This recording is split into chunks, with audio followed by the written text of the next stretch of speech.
Salam Rahayu, dumateng poros derek pecinta channel Sobat Bejo dimanapun Anda semua berada. Episode kami kali ini adalah episode yang merupakan sebuah masa di mana saat-saat yang ditunggu itu datang. Episode di mana semua manusia mendambakan sebuah perubahan yang sangat berarti dan signifikan dalam kehidupan masing-masing, serta perubahan dalam kehidupan manusia, alam, dan dunia pada umumnya. Tertulis di dalam bait terakhir Jongko Joyoboyo pada bait 159.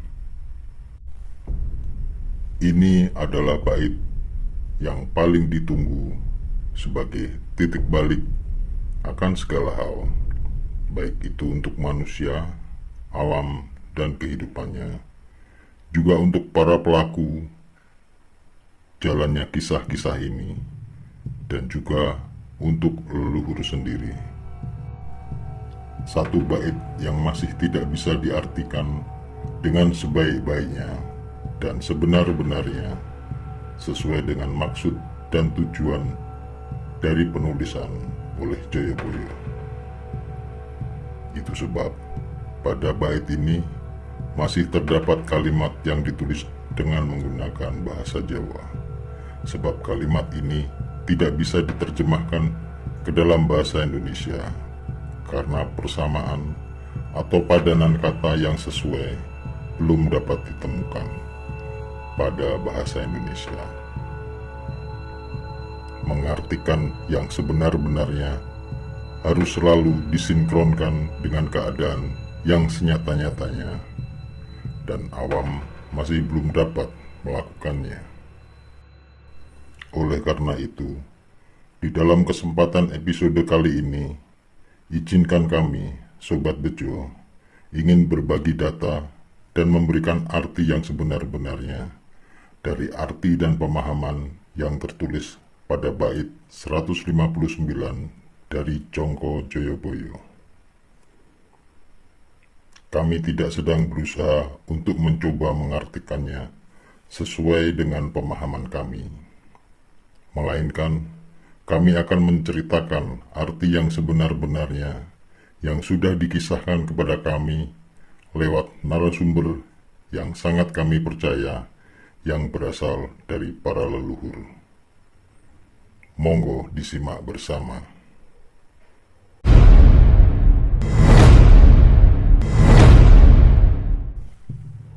Pada bagian ini secara umum, masyarakat masih hanya bisa menerka kapan hal ini akan terjadi dan terlaksana. Kebanyakan dari awam pasti akan menyebut bahwa akhir tahun itu pasti terjadi pada bulan-bulan Oktober, November, dan Desember, sesuai dengan waktunya, yaitu saat menjelang tutup tahun.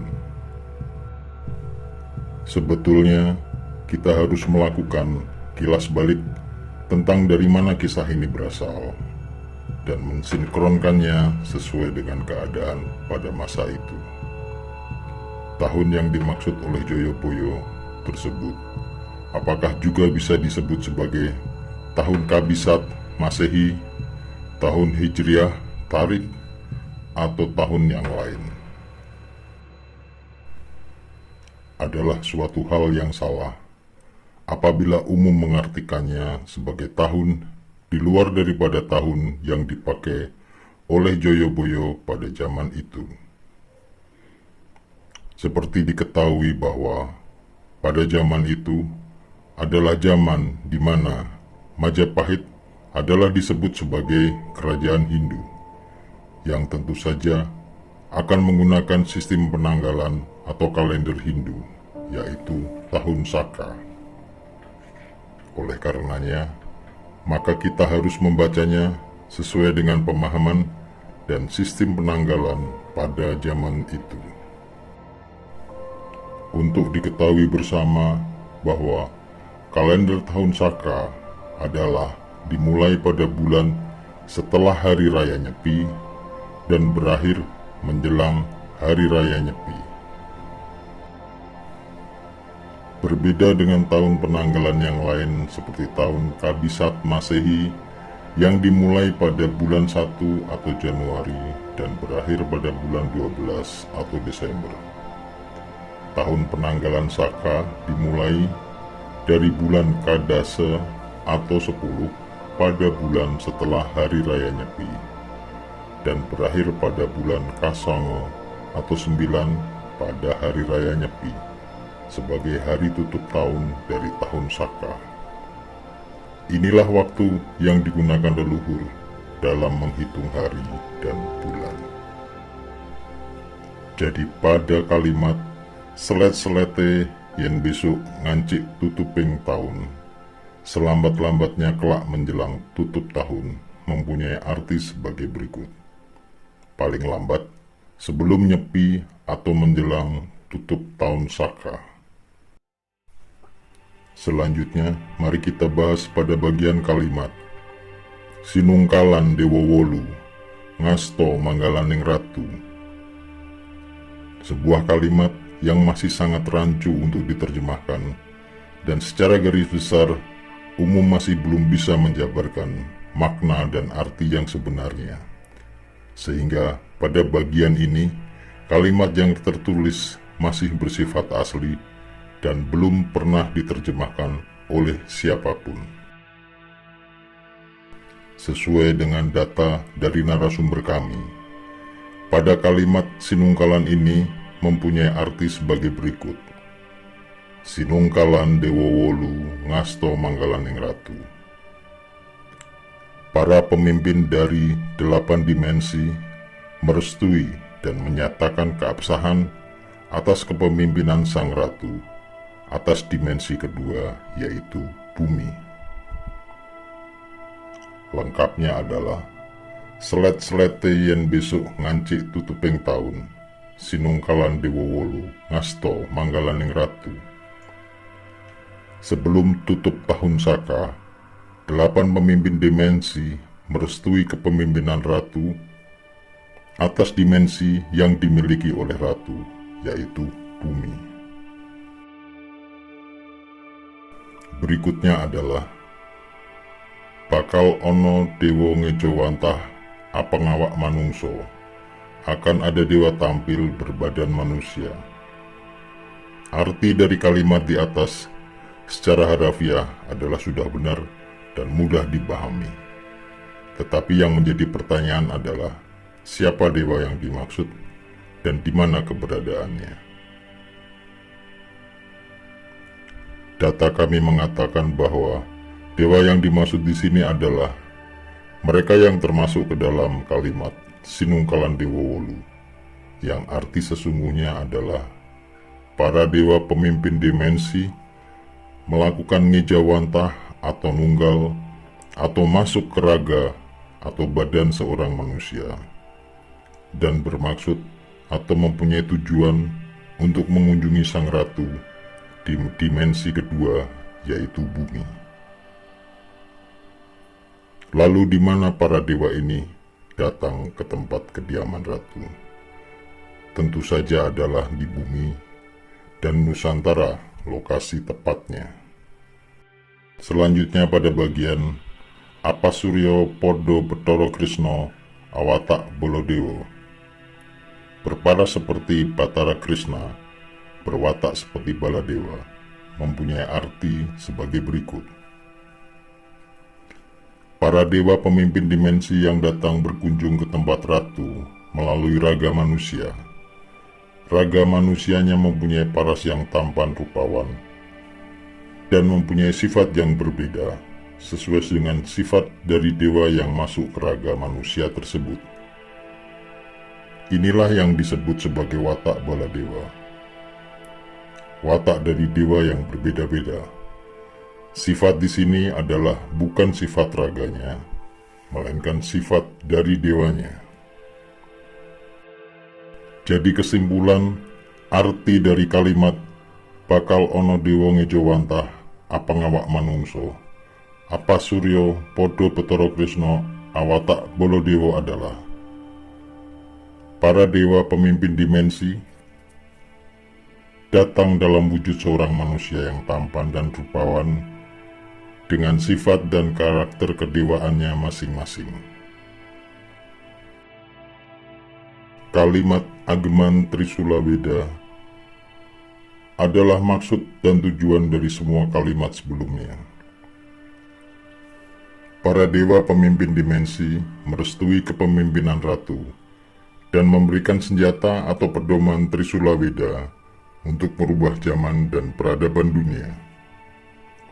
Untuk diketahui dan dipahami bersama bahwa ageman, baju, senjata, pedoman ini bukanlah harus selalu dalam bentuk senjata, apalagi tombak pedang yang berbentuk trisula. Ini lebih kepada kuasa atas suatu hal untuk melancarkan segala hal yang terkait dengan kepemimpinan sang ratu. Segala kejadian di atas inilah yang akan menjadi tanda datangnya perubahan zaman. Hanya saja, peristiwa ini hanya terjadi pada lingkup komunitas kecil. Hanya mereka yang mempunyai peran yang mampu melihat, memahami, dan mencernanya. Umum mempunyai keterbatasan spiritual, sehingga tidak dapat melihat segala hal yang terjadi. Namun, Joyoboyo mampu melihat hal ini karena kemampuan spiritualnya. Ada tulisan berbunyi, hari akhir dipercepat oleh 2 orang. Kalimat ini mengandung arti bahwa kedua orang yang dimaksud adalah untuk mempercepat kedatangan hari akhir. Hari akhir adalah hari terakhir dari suatu zaman untuk menuju zaman peradaban yang baru. Dan kedua orang ini mempercepat hari tersebut pada masa sebelum tutup tahun Saka. Kedua orang ini akan mempercepat proses perubahan zaman dengan membuka suatu lahan baru, dunia baru, atau umum mengenalnya sebagai Lebak Cawane. Kedua orang ini disebut pula sebagai saksi terpilih dari Tuhan, yang mempunyai kesaktian mampu menghentikan hujan. Kedua orang ini tak lain dan tak bukan adalah Ratu Adil dan Satrio Piningit. Keduanya akan membuka lahan baru di Lebak Cawane. Di atas disebutkan mengenai pedoman Trisula Weda. Salah satunya adalah Ratri. Ratri terdiri atas 3 orang. R3 adalah Ratu, R2 adalah Satrio Piningit, R1 adalah Petro atau RI1.